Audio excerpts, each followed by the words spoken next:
विद्यार्थियों नमस्कार। आधुनिक भारतीय इतिहास की इस विशेष कक्षा में मैं आपका स्वागत करता हूं। और ये कक्षा विशेष रूप से स्नातकोत्तर उत्तरार्ध के विद्यार्थियों के लिए और साथ ही साथ उन तमाम विद्यार्थियों के लिए जो अपनी परीक्षा में आधुनिक भारतीय इतिहास और उससे जुड़े हुए प्रश्नों के बारे में जानकारी प्राप्त करना चाहते हैं। कई विश्वविद्यालयों और कई कॉलेजों के सिलेबस को यह कवर करने वाला टॉपिक है।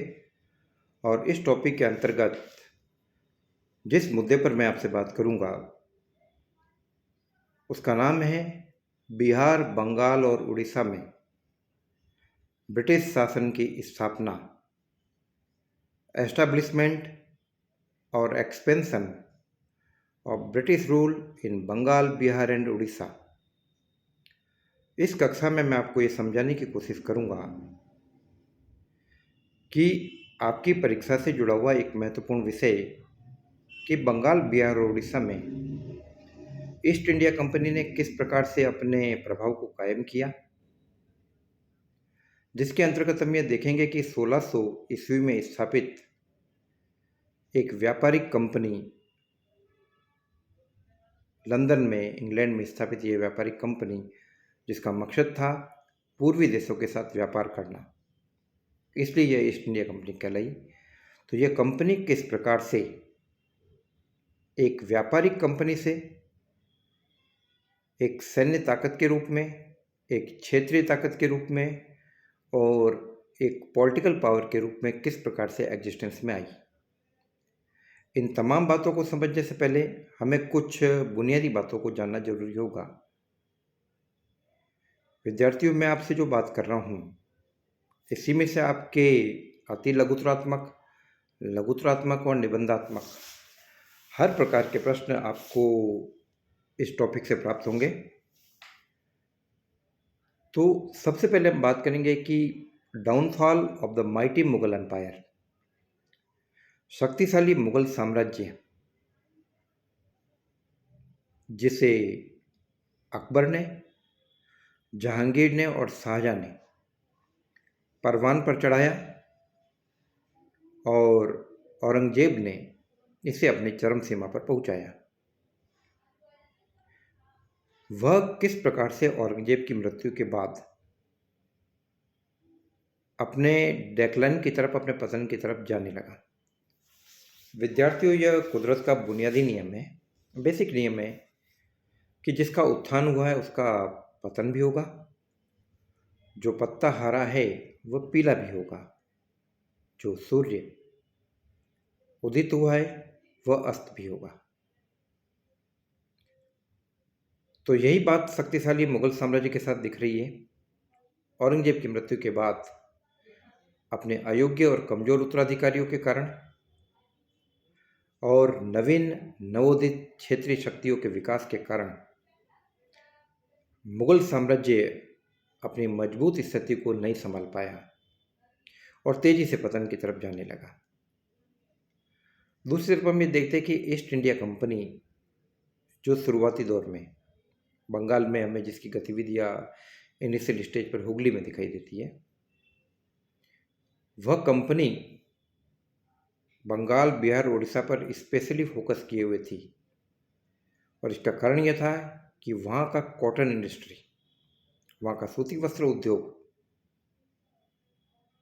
विद्यार्थियों मैं आपको बता दूं कि भारत का सूती वस्त्र उद्योग किसी दौर में अपनी चरम सीमा पर था और ब्रिटिश रेवेन्यू और यूरोपियन रेवेन्यू का एक बहुत बड़ा हिस्सा भारत से सूती कपड़ों के आयात पर खर्च होता था। ब्रिटिश हाउस ऑफ कॉमन्स के मेंबर लॉर्ड डिफो ने स्टेटमेंट देते हुए ये कहा था कि मैं अपने घर में जाता हूँ तभी मुझे जगह जगह पर भारतीय सूती कपड़ा दिखता है, चाहे वो पर्दे के फॉर्म में हो, चाहे बेडशीट के फॉर्म में हो। तो कहने का मतलब यह था कि हमारा सूती वस्त्र उद्योग काफ़ी मजबूत था और इसीलिए इकोनॉमिस्ट, हिस्टोरियन कार्ल मार्क्स, जिन्होंने दास कैपिटल लिखा, वो अपने विवरणार्थ में लिखते हैं कि यह ब्रिटिश घुसपैठ यही था जिसने भारतीय चरखे को तोड़ डाला, इंडियन कॉटन इंडस्ट्री को पंगु कर दिया, और वो हिंदुस्तान जो किसी समय में सूती वस्त्र का सबसे बड़ा निर्यातक था, अब वो आयातक बन गया।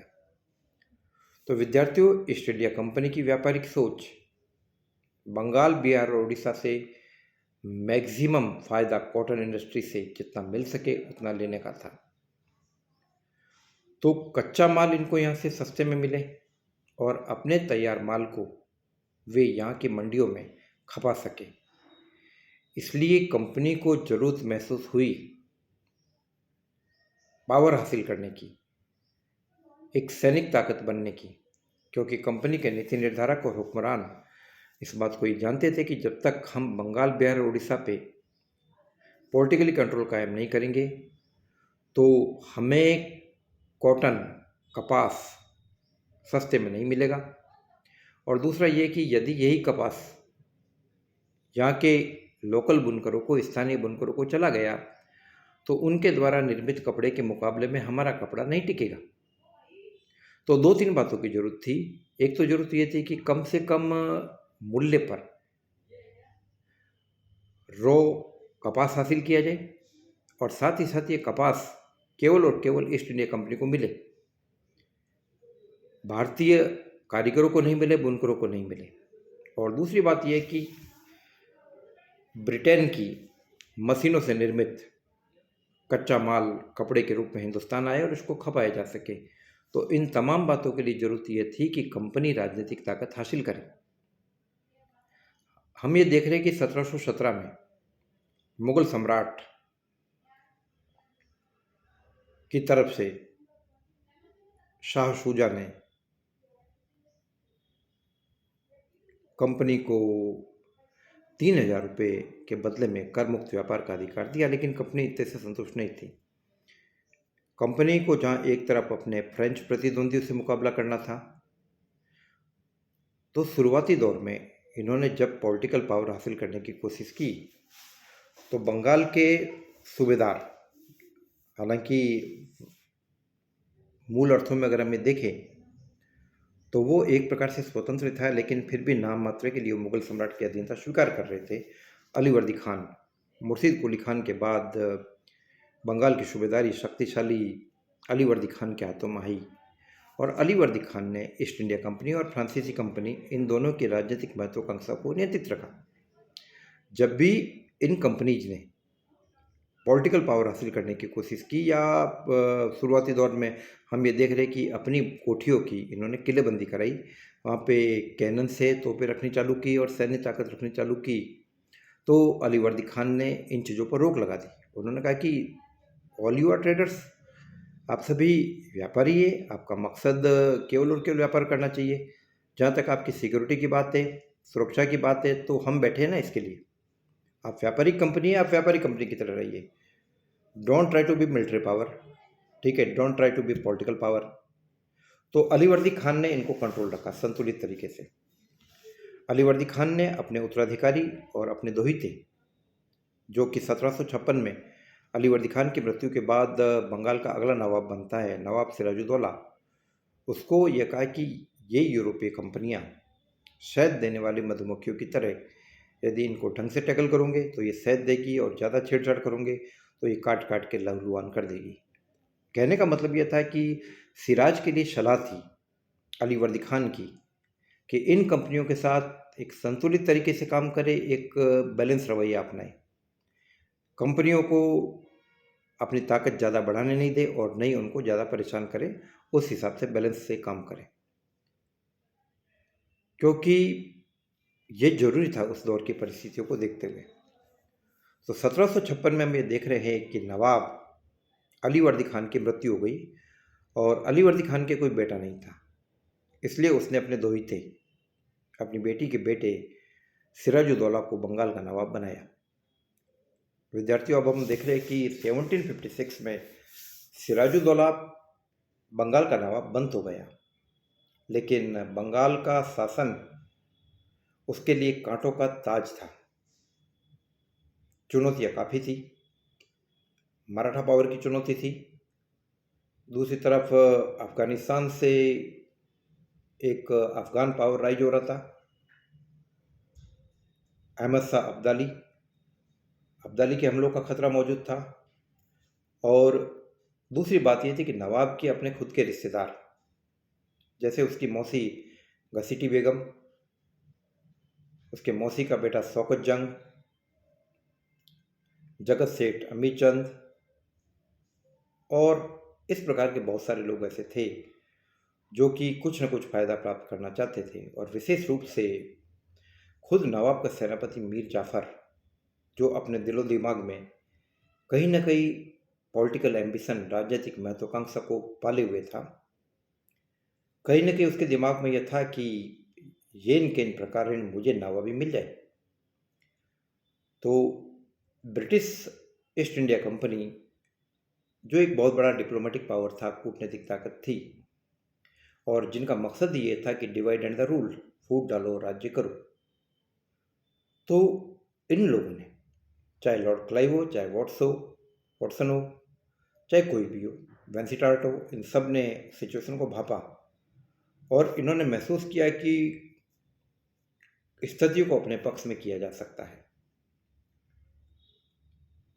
तो जब इस प्रकार की राजनीतिक महत्वाकांक्षाएं कंपनी पाले हुए बैठी है और खुद नवाब सिराजुद्दौला के अधीनस्थ लोग नवाब के शत्रु बने हुए थे, तो कोई भी कारण ऐसा नहीं दिखता कि नवाब और कंपनी आमने सामने नहीं आए। कंपनी ये जानती थी कि यदि मीर जाफर को हमने सपोर्ट किया तो हम जो चाहेंगे वो मिलेगा, रॉ मटेरियल मिलेगा, कपास मिलेगा। हम जो दस्तक का, विद्यार्थी दस्तक एक स्पेशल राइट्स था जो कंपनी के राजकीय व्यापार को कर मुक्त व्यापार के रूप में कन्वर्ट होने का अधिकार रखता था। लेकिन यह ध्यान रहे कि यह कर मुक्ति केवल और केवल कंपनी के निजी राजकीय व्यापार के लिए थी, न कि कंपनी के कर्मचारियों के निजी व्यापार के लिए। लेकिन वे लोग इसका दुरुपयोग कर रहे थे, इसकी आड़ में अपने हितों को साध रहे थे। और आगे चलकर हम देखते हैं कि मीर कासिम के समय में तो स्थिति और ज़्यादा खराब हो गई। तो कंपनी और नवाब के बीच में तनाव बढ़ा। कंपनी ने नवाब के शत्रुओं को अपने यहाँ पर शरण दी। कंपनी ने नवाब की आज्ञा का उल्लंघन करके अपनी व्यापारिक कोठी की किलेबंदी की। कंपनी ने नवाब से अनुमति लिए बिना अपने सिक्के ढाले। और तो और एक दस्तूर था, एक रवायत थी कि जब भी कोई नया नवाब बनेगा तो उसको भेंट दी जाएगी, नजराना दिया जाएगा। फ्रेंच ने दिया, बाकी सब ने दिया, लेकिन अंग्रेजों ने नहीं दिया। और इसके साथ साथ अंग्रेजों ने चंद्रनगर की कोठी को भी कैप्चर करने का प्रयास किया और कामयाब भी हुए। तो ये कुछ ऐसी बातें थी जो नवाब और उसके दुश्मन अंग्रेजों के बीच में दूरी पैदा कर रही थी। तो जब मामला ज़रूरत से ज़्यादा बिगड़ गया तो आगे चलकर नवाब ने कलकत्ता की कोठी पर अधिकार कर लिया और उसका नाम वो कहते अलीनगर रख दिया गया। उसी वक्त एक चर्चित घटना घटी जो काल कोठरी घटना कहलाती है, ब्लैक होल कूप, जिसके अंदर ऐसा कहा जाता है कि लगभग 14 फुट के आसपास की कोठरी थी। उसके अंदर 146 अंग्रेज स्त्री पुरुषों और बच्चों को कैद करके बंद रख दिया गया और अगले दिन सुबह निकाला तो उसमें से केवल 23 ही जिंदा बचे। तो जब स्थिति का विश्लेषण किया गया तो पाया गया कि ये घटना झूठी थी। यह घटना अंग्रेजों ने नवाब को बदनाम करने के लिए रखी थी, निर्मित की थी, क्योंकि इतनी छोटी कोठरी के अंदर इतने लोगों को एक साथ नहीं रखा जा सकता। दूसरा, समकालीन जो हिस्टोरियन था गुलाम हुसैन, वो अपने ग्रंथ सियारुल मुत्तवारखीन में भी इस घटना का उल्लेख नहीं करता है। तो थोड़ा डाउट है, लेकिन फिर भी विद्यार्थियों एक इम्पोर्टेंट चीज़ है, आपसे परीक्षा के अंदर काल कोठरी षड्यंत्र, ब्लैक होल घटना, काल कोठरी घटना के बारे में आपसे पूछा जा सकता, तो आपको दिमाग में इस चीज़ को रखना है और इस चीज़ का जवाब देना है। तो नवाब ने कलकत्ता पर अधिकार कर लिया, कासिम बाजार के आसपास अपना कंट्रोल कायम कर लिया, लेकिन इसके बावजूद देखिए नवाब के लोगों की गद्दारी, उसके कारण माहौल ऐसा क्रिएट कर दिया कि नवाब को यह डर दिखाया गया कि ब्रिटिश पावर यहाँ से अभी भागा है, ख़त्म नहीं हुआ और वो जल्दी वापस आएगा नई ताकत के साथ। इसलिए अब हमें उससे समझौता कर लेना चाहिए। तो बड़ी रोचक संधि हो रही है, अलीनगर की जो ट्रीटी हो रही है बड़ी रोचक हो रही है। इसमें कंपनी हारने के बावजूद मजबूत स्थिति में, कंपनी को युद्ध का हर्जाना मिला, कंपनी को उसके इलाके वापस लौटा दिए गए, कंपनी को सिक्के डालने का अधिकार मिला, बहुत सारी सुविधाएं मिली। तो इसके बाद कंपनी मजबूत स्थिति में आ गई और कंपनी की राजनीतिक महत्वाकांक्षा और बढ़ी। फिर इसके बाद हम अगले चरण में ये देखेंगे, बैटल ऑफ द प्लासी। विद्यार्थियों, प्लासी आपके लिए काफ़ी इम्पोर्टेंट टॉपिक है और निश्चित रूप से आपकी परीक्षाओं में प्लासी से जुड़े हुए कई क्वेश्चन पूछे जा सकते हैं। प्लासी का युद्ध कब हुआ, प्लासी का युद्ध किन पक्षों के बीच में हुआ, प्लासी के युद्ध की प्रमुख घटनाएं बताइए, प्लासी के युद्ध के कारण क्या थे, प्लासी के युद्ध के रिजल्ट्स क्या हुए। इन तमाम बातों के बारे में मैं आपसे अगली कक्षा में चर्चा करूंगा। जय भारत, जय हिंद।